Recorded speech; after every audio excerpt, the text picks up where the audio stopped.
नमस्कार, मैं हूँ भावेश सोनी और GCEI एजुकेशन में आप सभी का स्वागत है। चलिए, हमने पिछली क्लास में वचन देखा था, उसकी पिछली क्लास में हमने लिंक कंप्लीट किया था। तो जेंडर और नंबर ये हो चुका है ना। तो जो इन्फ्लेक्शन है, संज्ञा रूप है या क्रिया रूप है, उसका जो तीसरा चीज है ना, संज्ञा रूप क्रिया रूप की जो तीसरी चीज है वो क्या है? वो है भाई कारक है ना। वो क्या है? वो कारक है। ठीक है, इंग्लिश में किस नाम से जानते हैं? केस के नाम से जानते हैं। ठीक है, इंग्लिश में किस नाम से जानते हैं? केस के नाम से जानते हैं। हिंदी में भी कारक पढ़े हैं। क्या होता है कारक? जरूरत क्यों पड़ती है? कोई भी सेंटेंस है, जैसे कि राम बस से गांव जा रहा है। अब अगर इसमें से हटा देते हैं तो राम बस गांव जा रहा है, इस सेंटेंस का मतलब है क्या? नहीं, यह अधूरा है। ठीक है, तो संबंध बताने के लिए, किस चीज के लिए? संबंध बताने के लिए, है ना। संबंध बताने के लिए कारक चिन्हों का प्रयोग होता है। सेंटेंस को जोड़ने के लिए, एक दूसरे से, संज्ञा का क्रिया से, सर्वनाम का क्रिया से, कर्म का क्रिया से, ये सब चीज को जोड़ने के लिए जो चिन्ह होता है वो कारक कहलाता है। वो चिन्ह नहीं कहलाता, है ना। अभी बताऊंगा जब हम डेफिनेशन देखेंगे तो दो चीजों की। ठीक है, इसके लिए कारक चिन्ह की जरूरत पड़ती है, केस की जरूरत पड़ती है। ठीक है, संबंध बताने के लिए, सेंटेंस को जोड़ने के लिए, सेंटेंस के शब्दों को आपस में जोड़ने के लिए, जिससे कि एक मीनिंगफुल सेंटेंस बन सके, है ना, एक अर्थपूर्ण वाक्य बन सके। ठीक है, चलिए डेफिनेशन देख लेते भाई छत्तीसगढ़ी में। ठीक है, कारक का कारक ही कहेंगे छत्तीसगढ़ी में भी। अब डेफिनेशन क्या होता है? जेन शब्द हा कोनो डाड़ में संज्ञा और सर्वनाम के संबंध ला क्रिया के संग मा प्रगट करते, ओ हा कारक कहा थे। एक बार और रिपीट कर रहा हूं। जेन शब्द हा कोनो डाड़ में संज्ञा और सर्वनाम के संबंध ला क्रिया के संग मा प्रगट करते, ओ हा कारक कहा थे। समझ गए? डाड़ का अर्थ क्या है भाई? डाड़ का अर्थ है वाक्य। डाड़ का अर्थ है वाक्य। अब ऐसा शब्द जो किसी वाक्य में संज्ञा और सर्वनाम, ये दोनों का संबंध किससे बताएगा? क्रिया से बताएगा। ये दोनों का संबंध बताएगा क्रिया से। तो किसी वाक्य में, किसी डाड़ में ऐसा शब्द जो संज्ञा और सर्वनाम को क्रिया से जोड़ता है, या फिर वो दोनों का संबंध करा देता है क्रिया से, उस शब्द को कारक कहते हैं। उस शब्द को कारक कहते हैं। दो एग्जाम्पल देखते हैं।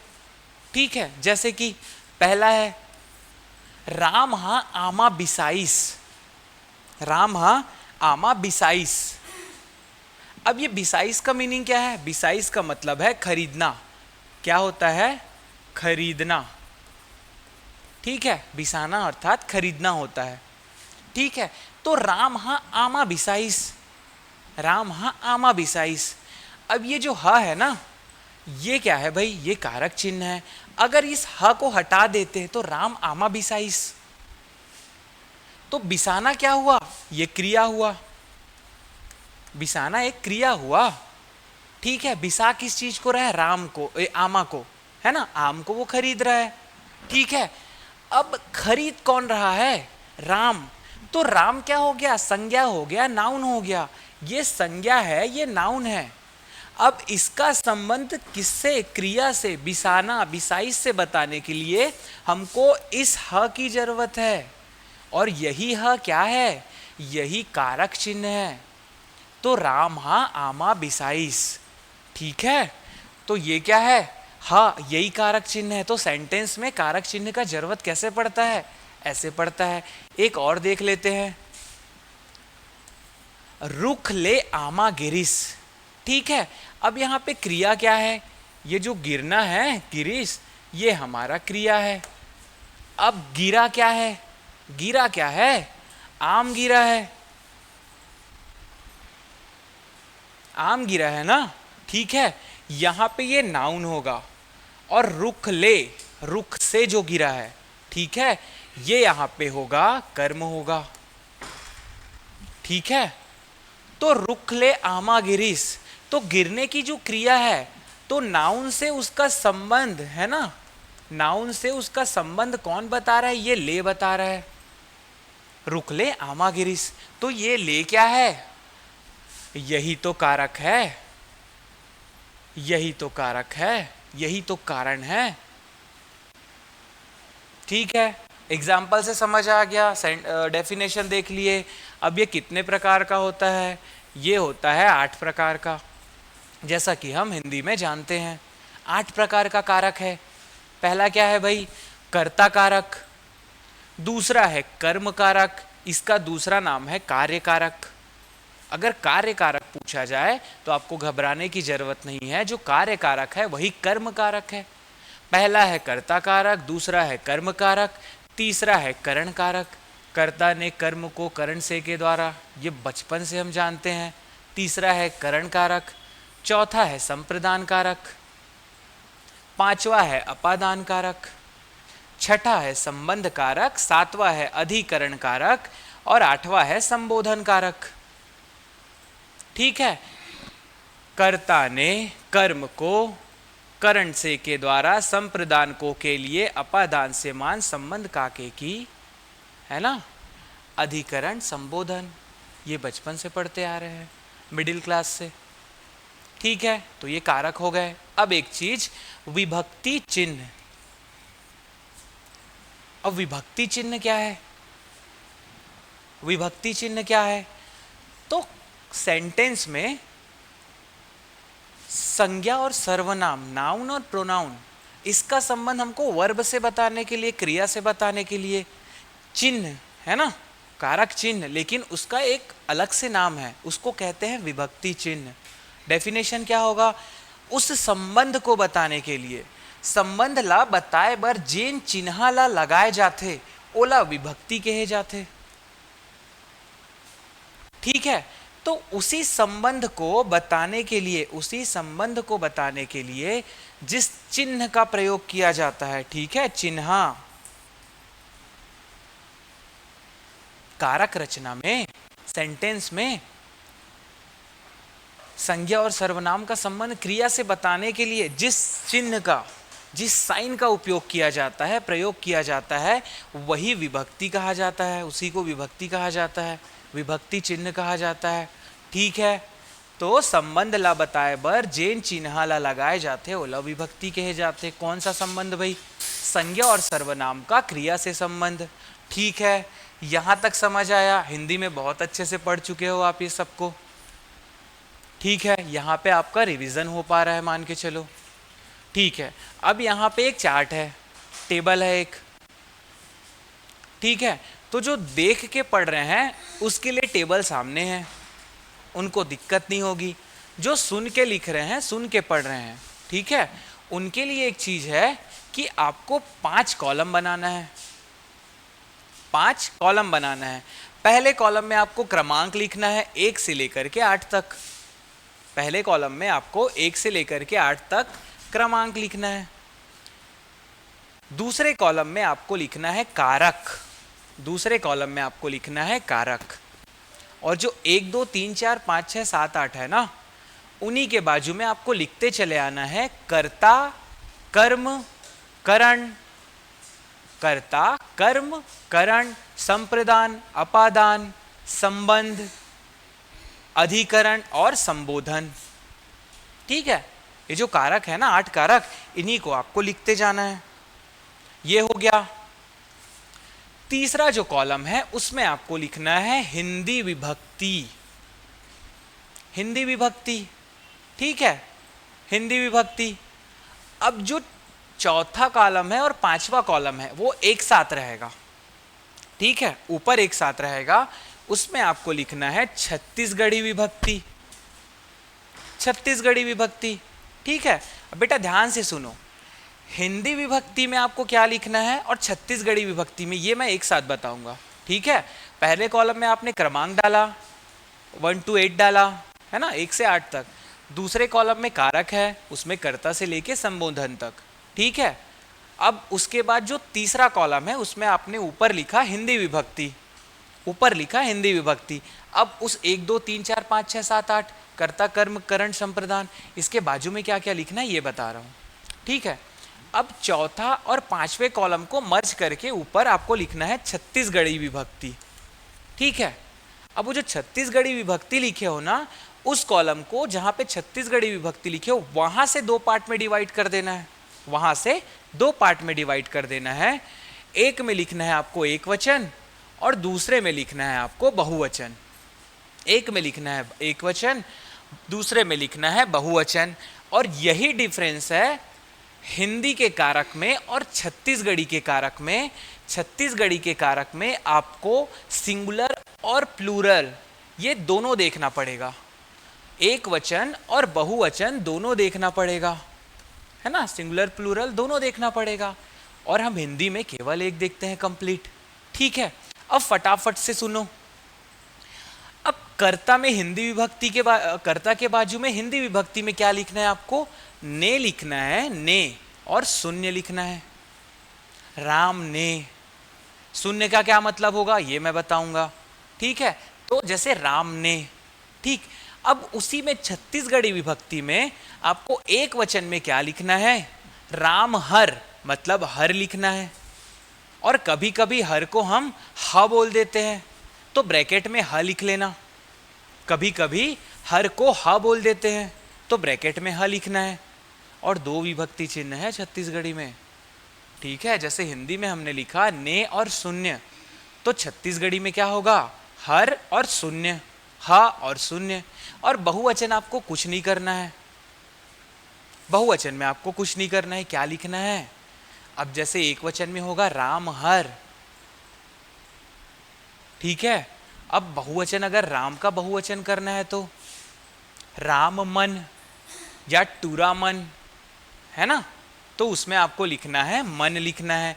और मन हमने वचन नंबर में देखा था, मन किस चीज के लिए यूज होता है, मन प्रत्यय, मन प्रीफिक्स जो है वो यूज होता है हमको बहुवचन प्लूरल बनाने के लिए।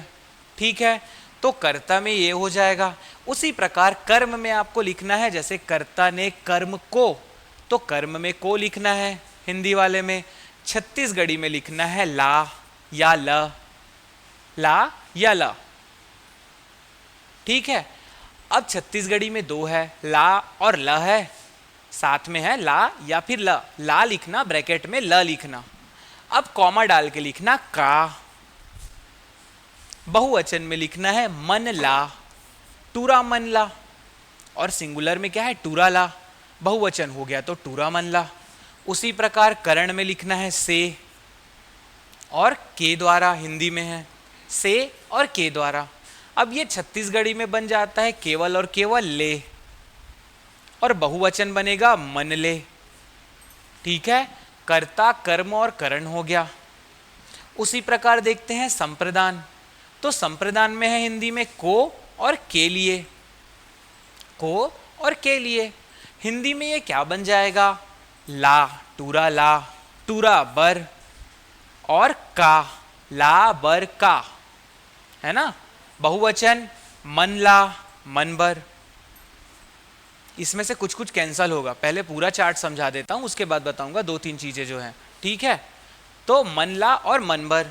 अब उसी प्रकार अपादान में आ जाते हैं, तो अपादान में हिंदी में है से, छत्तीसगढ़ी में है ले, और बहुवचन में मन ले।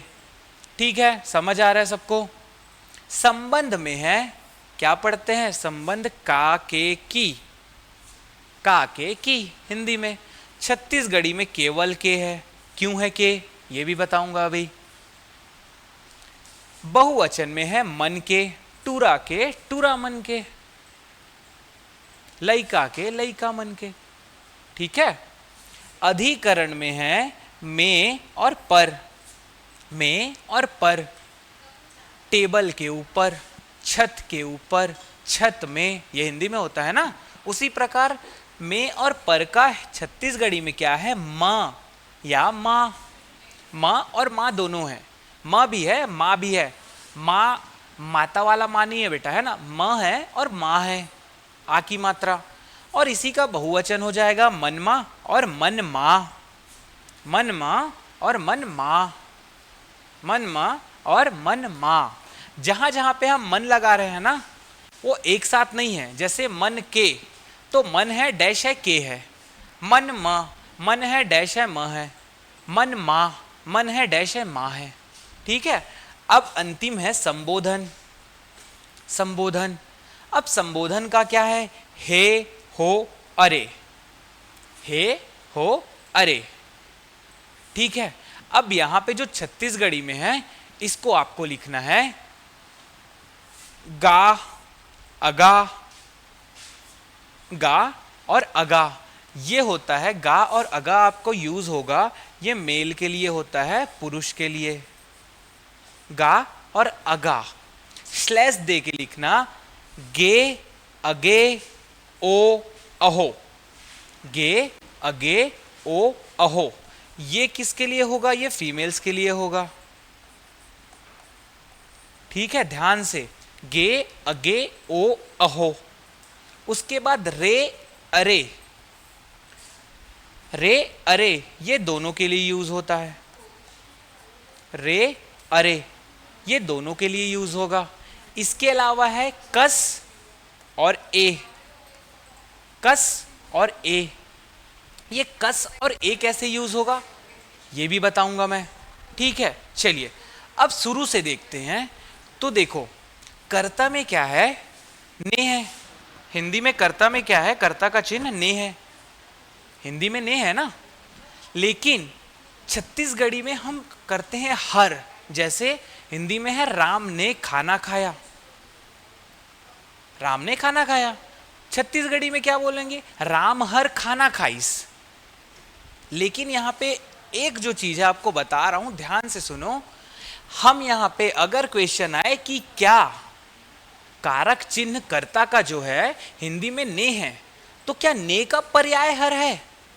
जैसे हिंदी में ने का यूज होता है, वैसे ही क्या छत्तीसगढ़ी में हर उसके बदले यूज होता है, उसी के संबंध में।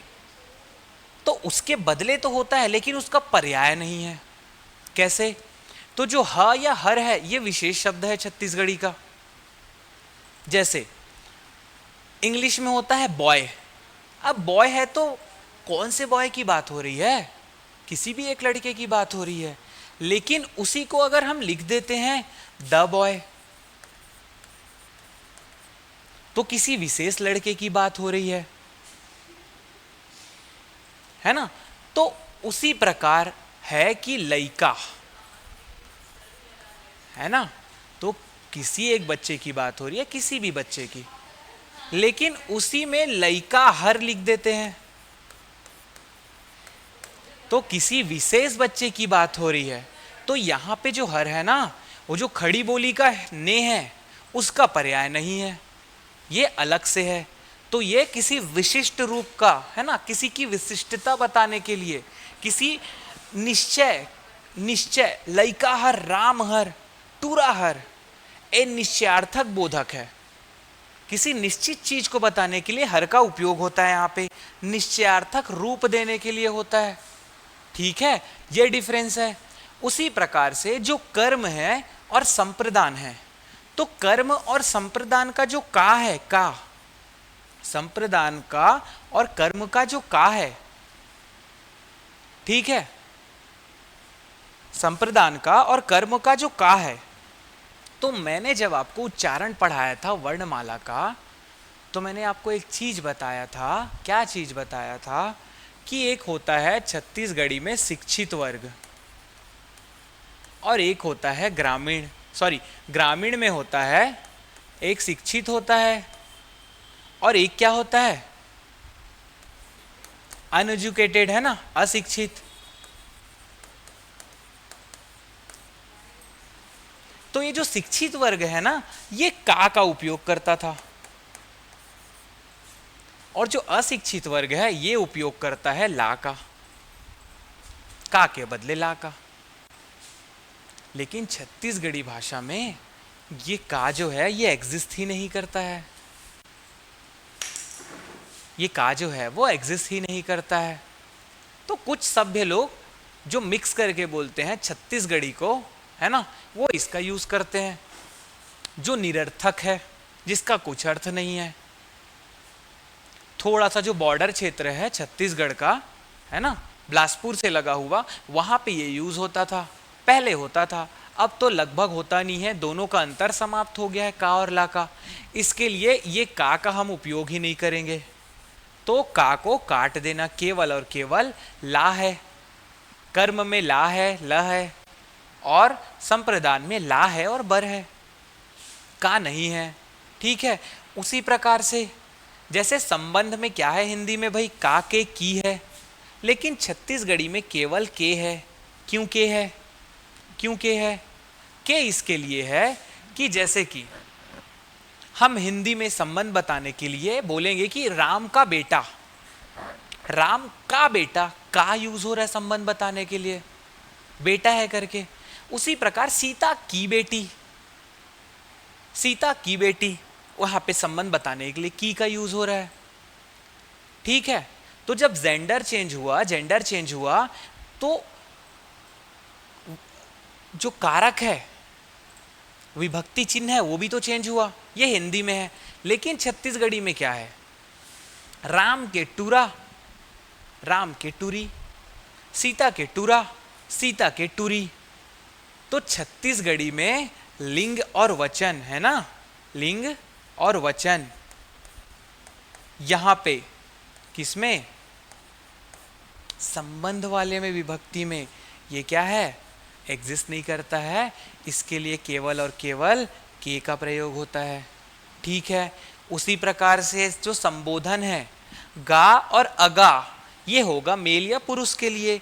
गे, अगे, ओ, अहो, ये होगा स्त्री या फीमेल्स के लिए। रे, अरे, ये होगा दोनों के लिए। उसके अलावा कस और ए, कस और ए, ये कैसे यूज होता है? इसके साथ में होगा। गा, अगा, गे, अगे, ओ, अहो, रे, अरे, इसके साथ में होगा। जैसे कि कस गा, कहाँ गे रेस, कस रे, काखरले लड़के आए हवस, कस रे, कौन ला पीट देस, है ना। उसी प्रकार एगा, एगे, एओ, ये साथ में यूज होगा। एक और चीज, ये ए जो है ना, कभी कभी आपको ये मिलेगा, ये या वाला, ये यक का या वाला, ये तो घबराना मत, दोनों का सेम है। उसी प्रकार से ये जो ओ है, ये ओ कभी कभी आपको वो मिलेगा, वो वचन वाला वो। ठीक है। तो ये हमारा टेबल है। इसको समझ गए तो सब समझ गए। अब हम देखते हैं एग्जाम्पल फटाफट से। ठीक है, फटाफट से एग्जाम्पल देख लेते हैं। अब ये एग्जाम्पल क्या है भाई? जितने भी कारक हैं इसको हम फटाफट से एग्जाम्पल के थ्रू देख लेते हैं। आपको विभक्ति चिन्ह समझ आ गया होगा। ठीक है, तो इसको समझने में दिक्कत नहीं होगी आपको। अब देखो, पहला क्या है? कर्ता कारक है। पहला क्या है? कर्ता कारक है। कर्ता कारक का चिन्ह क्या है? ह है, हर है, शून्य है और मन है। ह है, हर है। ह और हर जो है ये सिंगुलर के लिए है, एक वचन के लिए। शून्य भी एक वचन के लिए है, और मन जो है वो बहुवचन के लिए है। ठीक है। अब देखो, हर कब यूज होगा, ह कब यूज होगा, शून्य कब यूज होगा, और बहुवचन का मन कब यूज होगा, ये देख लेते हैं हम। ठीक है। अब देखो, राम हा जेवन करीस, राम हा जेवन करीस। अब ये जेवन का मतलब क्या होता है? इसका मतलब होता है भोजन। राम हा जेवन करीस, राम तो सिंगुलर है, इसके लिए यहां पे आया हा आया। अब कर्ता कारक का काम क्या होता है?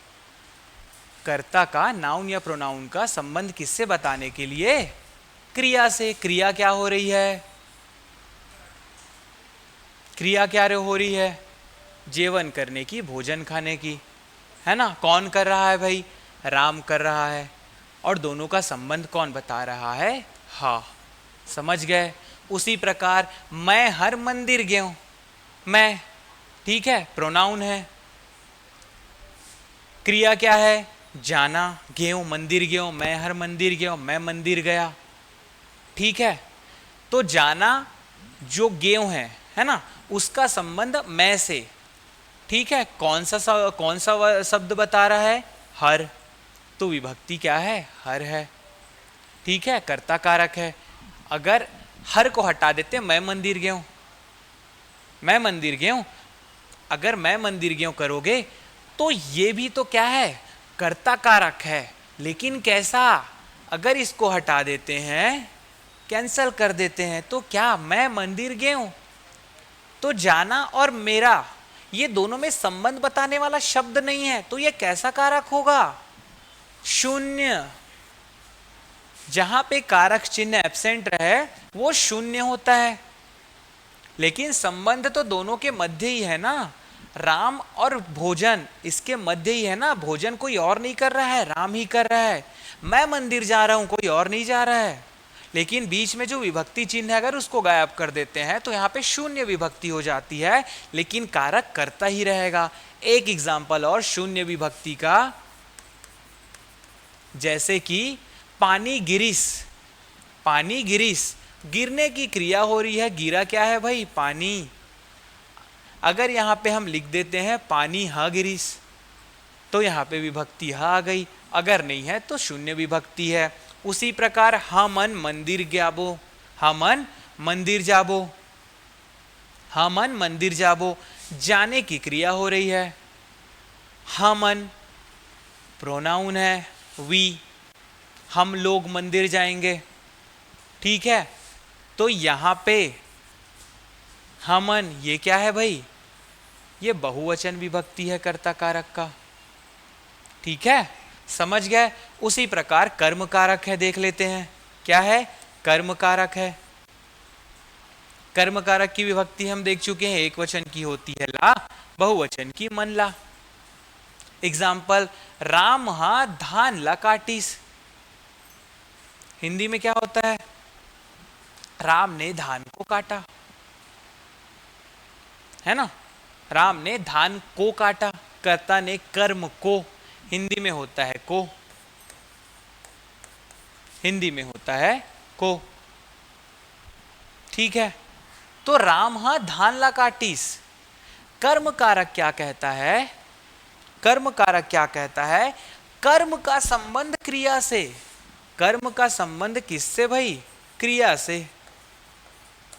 कर्ता कारक में कर्ता, नाउन या प्रोनाउन का संज्ञा या सर्वनाम का संबंध क्रिया से।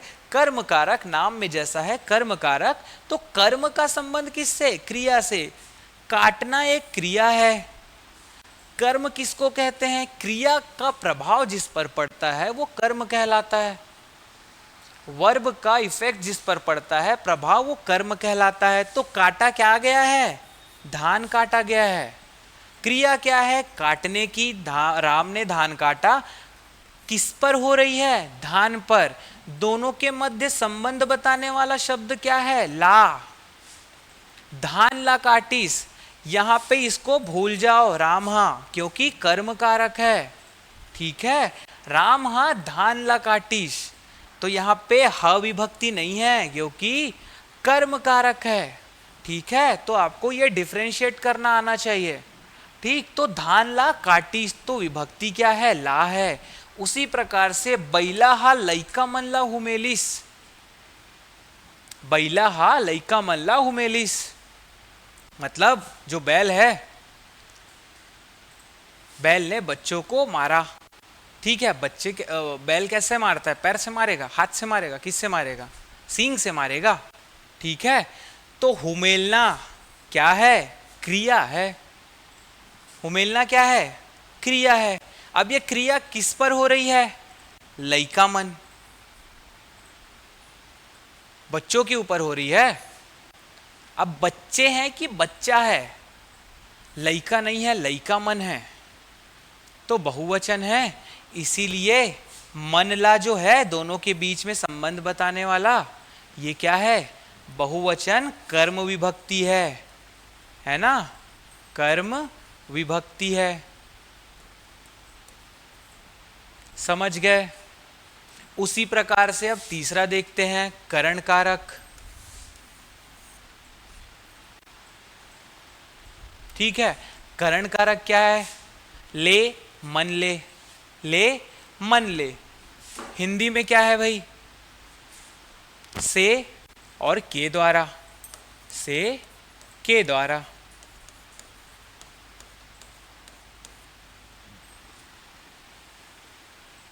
ठीक, अब ये करण कारक जो है, इसमें ये जो से है ना, और ये जो ले है, और अपादान में जो ले है, ठीक है, यही ले किसमें है? ये अपादान में भी है। अब दोनों में डिफरेंस क्या है? तो देखो, ये जो करण कारक का ले है, ये किस लिए होता है? ये होता है माध्यम के लिए, माध्यम के लिए, साधन के लिए होता है। कैसे साधन के लिए? अगर कोई कार्य आप कर रहे हो, मान के चलो मैं साइकिल से रायपुर जा रहा हूं, आप जाने की क्रिया हो रही है, आप जा रहे हो, लेकिन किसके माध्यम से भाई? साइकिल चलाते हुए जा रहे हो। मैं एरोप्लेन से अमेरिका जाऊंगा, ठीक है, किससे जा रहे हो? एरोप्लेन से ना। मैं चम्मच से खाना खाता हूं, तो खाने की क्रिया हो रही है किसके माध्यम से? चम्मच के माध्यम से। तो चम्मच आपका साधन है, साइकिल आपका साधन है, ठीक है। तो यहां पे जो ले है वो साधन के लिए उपयोग होता है। अपादान में जो होगा वो अलगाव के लिए होगा, दो चीजें अलग होती हैं उसके लिए, इसको ध्यान में रखना, ठीक है। अब एग्जाम्पल देखते हैं, राम हा टंगिया ले रुख काटिस। राम हा टंगिया ले रुख काटिस, क्रिया क्या हो रही है भाई? काटने की हो रही है। राम हा टंगिया ले रुख काटिस, ठीक है। अब देखो, करण कारक में क्या होगा? क्रिया का संबंध, है ना, क्रिया का संबंध किससे? साधन से। कर्ता में क्या था? कर्ता का संबंध क्रिया से, नाउन प्रोनाउन का संबंध संज्ञा सर्वनाम का। कर्म में क्या था? जो कर्म है उसका संबंध क्रिया से। करण में क्या है? करण में जो साधन है उसका संबंध क्रिया से, ठीक है। राम हाथ टंगिया ले रुख काटिस, ठीक है, क्रिया क्या हो रही है? काटने की। किसके माध्यम से हो रही है? किस चीज के द्वारा काटी जा रही है? टंगिया से, है ना। राम हाथ टंगिया ले रुख काटिस। और करण कारक क्या कहता है? साधन और क्रिया का संबंध कौन सा शब्द बताता है? तो क्रिया हो रही है काटने की, माध्यम या साधन है टंगिया, दोनों के मध्य में संबंध बताने वाला है ले, टंगिया ले, टंगिया ले। तो ये क्या होगा? करण कारक में विभक्ति होगा ले। उसी प्रकार पुलिस चोर ला डंडा ले मारिस, क्रिया क्या हो रही है? मारने की, मारिस। साधन क्या है? डंडा, लाठी। पुलिस चोर ला डंडा ले मारिस, पुलिस ने चोर को लाठी से पीटा, पीटने की क्रिया हो रही है। साधन क्या है? लाठी है, छत्तीसगढ़ी में साधन है डंडा, ठीक है। अब साधन और क्रिया, साधन और क्रिया के मध्य संबंध कौन बता रहा है? ले। तो ये ले क्या है? यही तो विभक्ति है। तीसरा एग्जाम्पल देखते हैं, राम हा सांप ला पत्थरा ले मारिस, क्रिया क्या है? मारने की। राम हा सांप ला पत्थरा ले मारिस, राम ने सांप को पत्थर से मारा, ठीक है। मारने की क्रिया, साधन क्या है? पत्थर या पत्थरा। दोनों के मध्य संबंध कौन सा शब्द बता रहा है? ले। तो ये करण कारक है, क्योंकि इसने साधन और क्रिया के मध्य संबंध बताया। अब देखते हैं चौथा, ये है संप्रदान कारक। चिन्ह क्या है? ला बर, ला बर, मनला मनबर। हिंदी में क्या है? को, के लिए, को और के लिए। एग्जाम्पल देखते हैं। एग्जाम्पल क्या है? अच्छा, संप्रदान कारक। संप्रदान कारक पहचानेंगे कैसे? संप्रदान कारक पहचानेंगे कैसे? अब देखो, ये तीन तो बहुत अलग था, चौथे में आपको ध्यान से सुनना है, ध्यान से समझना है। वापस कर्ता का संबंध बताया जाएगा इसमें, लेकिन कर्ता का संबंध किससे? एक वाक्यांश से, है ना। वाक्यांश क्या होता है? वाक्य का एक अंश जो ज्यादातर पीछे वाला हिस्सा होता है, ठीक है। तो कर्ता का संबंध रहेगा, कर्ता का संबंध किससे रहेगा भाई? किससे रहेगा कर्ता का संबंध? वाक्यांश से। अब ये वाक्यांश को कैसे पहचानेंगे? इसको पहचानने का एक तरीका है कि वहां पे बात हो रही होगी कुछ दिए जाने की या फिर कुछ किए जाने की। दिए जाने की बात हो रही होगी या फिर कुछ किए जाने की बात हो रही होगी। तो जो देने की क्रिया हो रही है, कुछ करने की क्रिया हो रही है, एक भाव है, उसका संबंध कर्ता से, अर्थात नाउन और प्रोनाउन का संबंध क्रिया के उस हिस्से से जिसमें कुछ दिए जाने या कुछ किए जाने की बात हो रही है। एग्जाम्पल से समझते हैं। ये क्या रहेगा? संप्रदान कारक रहेगा। मंत्री हा राजा बर मंदिर बनवाइस। मंत्री हा राजा बर मंदिर बनवाइस। अब इसमें क्या हो रहा है? बनवाइस, कुछ किए जाने की बात हो रही है, मंदिर बनाए जाने की बात हो रही है ना। क्रिया है बनाना, है ना, क्योंकि उसने मंदिर बनवाया, लेकिन कुछ कर तो रहा है ना, कुछ कर रहा है। पहचानेंगे कैसे? यहाँ पे क्या है? दो संज्ञा है भाई, दो नाउन है, मंत्री भी है, राजा भी है। तो किसी के लिए कुछ कार्य किया जा रहा है ना, किसी के लिए कुछ कार्य किया जा रहा है। तो एक पहचाने का तरीका यह है कि यहाँ पे दो नाउन मिलेगा आपको। क्यों? क्योंकि किसी के लिए काम किया जा रहा है, कुछ किया जा रहा है, ठीक है। तो मंत्री हर राजा बर मंदिर बनवाइस। तो मंत्री नाउन हो गया, नाउन ने क्या किया? बनवाया। क्या चीज बनवाया? मंदिर। किसके लिए? राजा के लिए। किसी के लिए कुछ कार्य किया जा रहा है, ठीक है, किए जाने का भाव है, किए जाने का पता चलता है, ठीक। तो ये मंत्री और ये बनाने के बीच का संबंध कौन बता रहा है? बर, है ना। किसके लिए भाई? जिसके लिए कुछ किया जा रहा है उससे संबंध बताने वाला, ठीक है। किसके लिए किया जा रहा है? राजा के लिए। राजा बर मंदिर बनवाइस। तो जिसके लिए कार्य किया जा रहा है उसका संबंध क्रिया से, या फिर कौन सी क्रिया से? बनाए जाना, दिए जाना या किए जाने की क्रिया से, ठीक है। उसी प्रकार परीक्षा में पास होए बर मेहनत करेला पर ही। परीक्षा में पास होए बर मेहनत करेला पर ही। अब कैसे देखते हैं इसको? देखो, करना पड़ेगा, करेला पर ही, ठीक है। क्या करेला पर ही? मेहनत करेला पर ही। ये क्रिया हो गया, ठीक है। किस चीज के लिए करना पड़ेगा? परीक्षा में पास होए बर।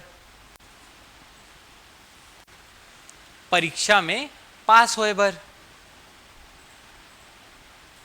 ठीक है।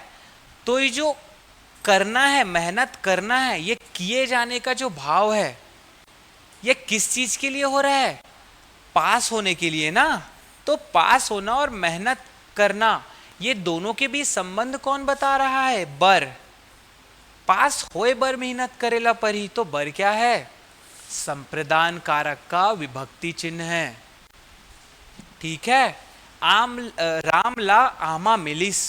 राम ला आमा मिलिस, कुछ मिलने का भाव है, मिला ना कुछ, मिलिस, ठीक है। क्या मिला भाई? आम मिला। किसको मिला? राम ला आमा मिलिस, राम ला आमा मिलिस, ठीक है। राम को मिला है, क्या मिला है? आम मिला है, ठीक है। तो यहां पे आम भी नाउन है और राम भी नाउन है। तो मिलना किसके साथ संबंधित है? आम जो है नाउन है, लेकिन मिला किसको है? राम को ना। मिलने की क्रिया किसके साथ हो रही है? राम के साथ। तो ला जो है ये क्या है? राम और मिलने की जो क्रिया है इसके मध्य संबंध बता रहा है। तो ये संप्रदान का विभक्ति चिन्ह है। खेत ला जोतबो, कुछ किए जाने का पता चल रहा है। खेत क्या है? नाउन है। तो नाउन का संबंध किससे? किसी भाव से, किए जाने से, दिए जाने से। तो जोतने की क्रिया हो रही है, ठीक है। तो दोनों के मध्य संबंध क्या बता रहा है? ला। तो ये क्या है? संप्रदान कारक है और उसका विभक्ति चिन्ह है, ठीक है। आगे बढ़ते हैं, 4 हो गए। अब देखो बाकी इसको पहचानना बहुत आसान है, संप्रदान को थोड़ा सा ध्यान से पहचानना। अपादान में क्या है भाई? अपादान में क्या है? अलग होने का कार्य होता है, अलग होने का भाव होता है, अलग होने का पता चलता है। किसमें? अपादान कारक में। मैंने अभी बताया था जो करण कारक है उसका भी विभक्ति चिन्ह ले है और अपादान का भी ले है। लेकिन करण कारक में ले क्या है? साधन या माध्यम के रूप में। अपादान में क्या है? ले जो है अलग होने का भाव है ना, अलगाव का भाव है। कैसे है? ला है, मन ले है ना। अपादान में भी से है हिंदी में। एग्जाम्पल देखते हैं। रुख ले पत्ता गिरिस, रुख ले पत्ता गिरिस, ठीक है। पत्ता जो है वो पेड़ से अलग हो गया ना, पेड़ से पत्ता गिरा। एक झाड़ है, एक पेड़ है, उससे पत्ता गिर के अलग हो गया। अब दोनों के मध्य संबंध कौन बता रहा है? ले।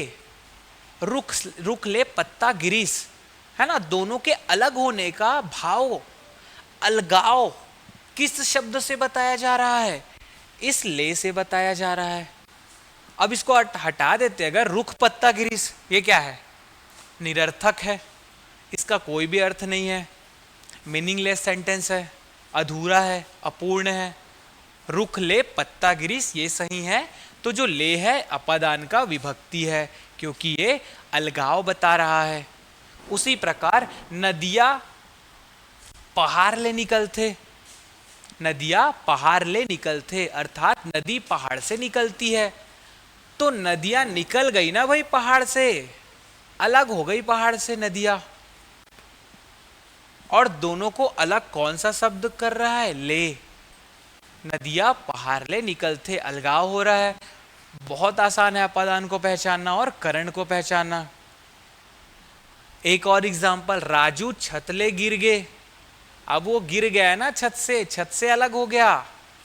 बता कौन रहा है? ले। छतले गिरीश, तो ये क्या है? विभक्ति है अपादान का। एक और एग्जांपल, आम ले गोही निकलते, आमा ले गोही निकलते। तो आम से तो गोही निकल गया, गुठली, आम से गुठली निकलता है। तो आमा से गुठली, है ना, गोही, आमा से गोही तो निकल गया ना भाई। और दोनों को निकालने वाला कौन है? यही तो ले है, यही ले निकाल रहा है, ठीक है। चलिए, संबंध कारक छठवा, संबंध कारक है छठवा। ये क्या है? संबंध बताएगा। संबंध कैसे बताएगा? देखो ध्यान से, है ना। ये संज्ञा है ना, प्लस संज्ञा बताता है।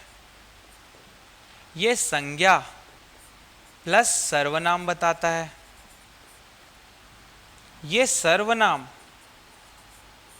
प्लस सर्वनाम बताता है। समझ आया? संज्ञा से संज्ञा का संबंध, अभी क्रिया नहीं है यहाँ पे, क्रिया का है, ठीक है।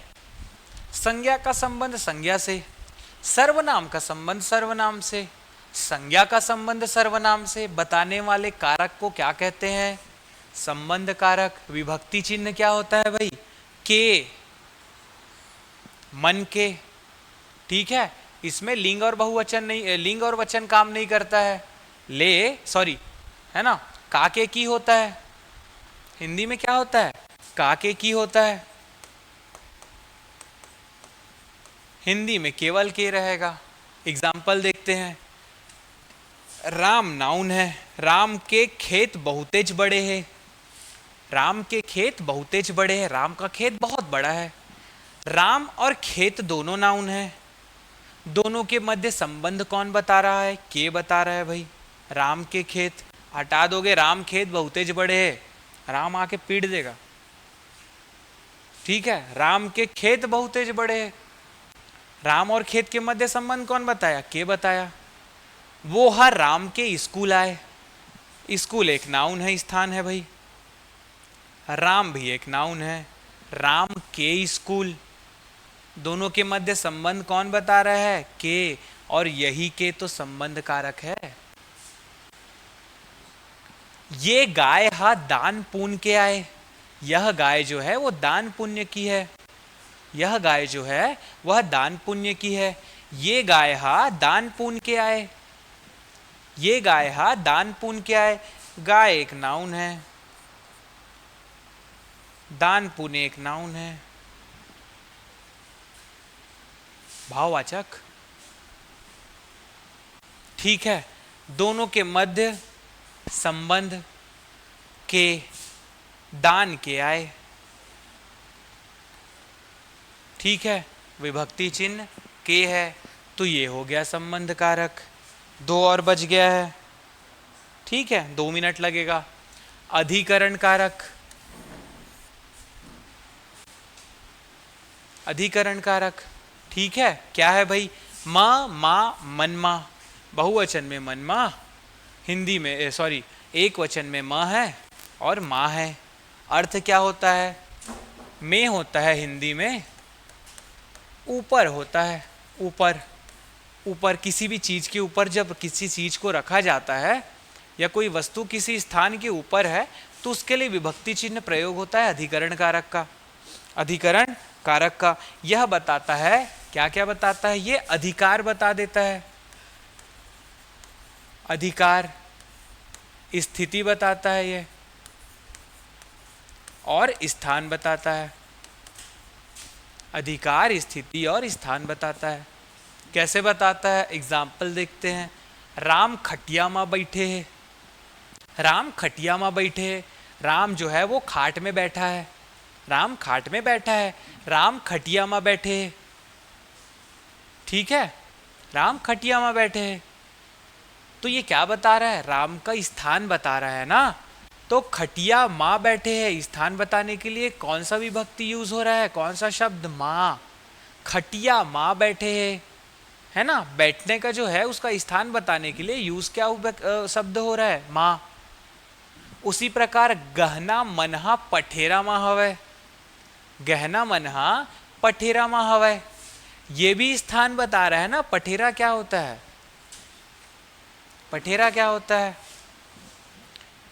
जो दीवार होता है उसमें छोटा छोटा, है ना, स्थान बनाया जाता है, एक अलमारी के जैसा नहीं, केवल एक स्थान, छेद के जैसा। छेद को बड़ा कर दो, है ना, उसको एक शेप दे दो, एक आकार दे दो, और वहाँ पे सामान रखने के लिए एक स्थान बना दो, वो पठेरा कहलाता है, ठीक है। तो गहना मनहा पठेरा महवै, तो गहने की स्थिति, सॉरी गहने का स्थान बता रहा है ना। तो गहना और स्थान के मध्य जो संबंध बताने वाला जो शब्द है वो क्या है भाई? माँ, है ना। पठेरा माँ हवै, पठेरा माँ हवै, गहना है तो लेकिन कहाँ है? उसका स्थान तो बताया जा रहा है, पठेरा माँ हवै, तो माँ जो है स्थान बता रहा है। उसी प्रकार मछली पानी में रही थे, पानी का स्थान बता रहा है, मछली पानी में रही थे, कहाँ रहती है मछली? पानी में रहती है ना। सीका मनमा दही हा राखे हवाए। सीका क्या होता है? छत्तीसगढ़ी में जो एक रस्सी होती है ना, बूच रस्सी, उससे एक बनाया जाता है, पुराने ज़माने में बनाया जाता था, अभी भी आप जो ग्रामीण इलाके हैं वहाँ पे देख सकते हो, एक जाली सा फंदा जैसा बनाया जाता है, ठीक है। उसमें किसी भी मिट्टी के पात्र को या फिर कुछ धातु का भी जो पात्र है उसको रखा जाता है, बिल्ली या फिर ऐसे जो आस पड़ोस में जो जानवर है ना उससे बचाने के लिए, चूहे वूहे से। वो क्या है, ऊपर से बांध दिया जा रहता है और उस पात्र को वो जो रस्सी का जो एक फंदा बना रहता है उसमें रखा जाता है। उसको एक तरफ से आप खींचते जाओगे वो कसते जाएगा, ठीक है। अब लटक रहा है वहाँ पे, कौन सा जानवर आएगा? तो वहाँ पे पुराने ज़माने में दूध, दही और भी कुछ खाद्य पदार्थ जो होता था उसको रखा जाता था, ठीक है। वो सीका कहलाता है। तो सीका मनमा दही राखे हवय। अब दही का स्थान है कहाँ है? सीका। लेकिन बताने के लिए शब्द क्या प्रयोग हो रहा है?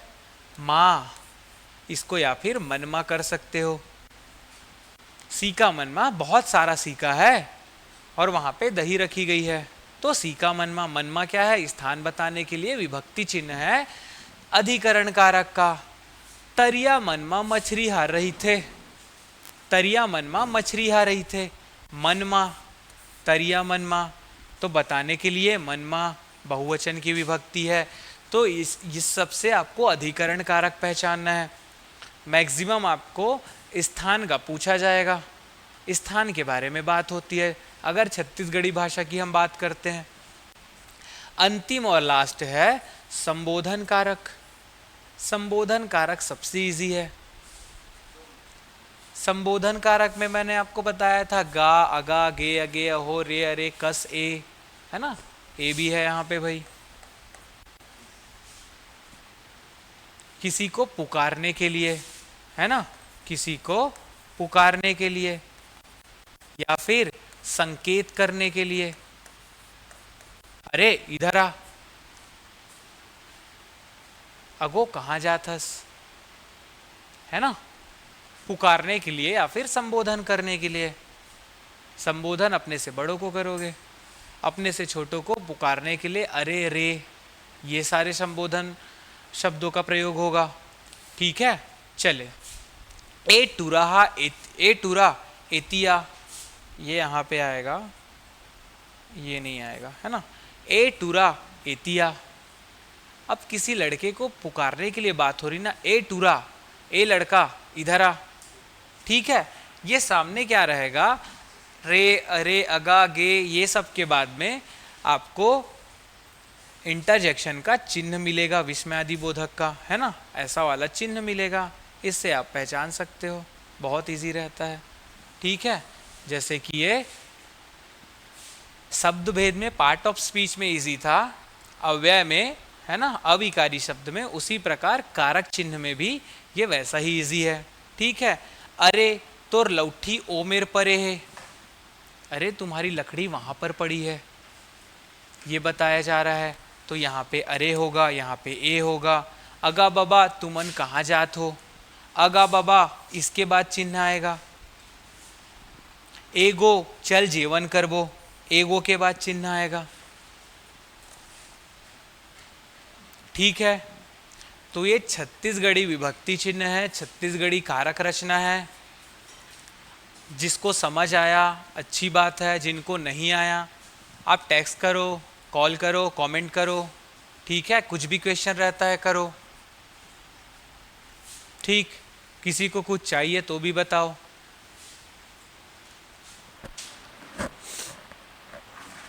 तो आज की क्लास में हमने कारक चिन्ह देखा, कारक रचना देखा, विभक्ति चिन्ह देखा, प्रयोग देखा, पहचानना कैसे है उसको, डिफरेंशिएट कहाँ पे करना है, कौन से चिन्ह एक समान लगते हैं उसको कैसे पहचानना है, सेंटेंस में कैसे यूज़ होता है, ये सारी चीज़ें देखी हमने, ठीक है।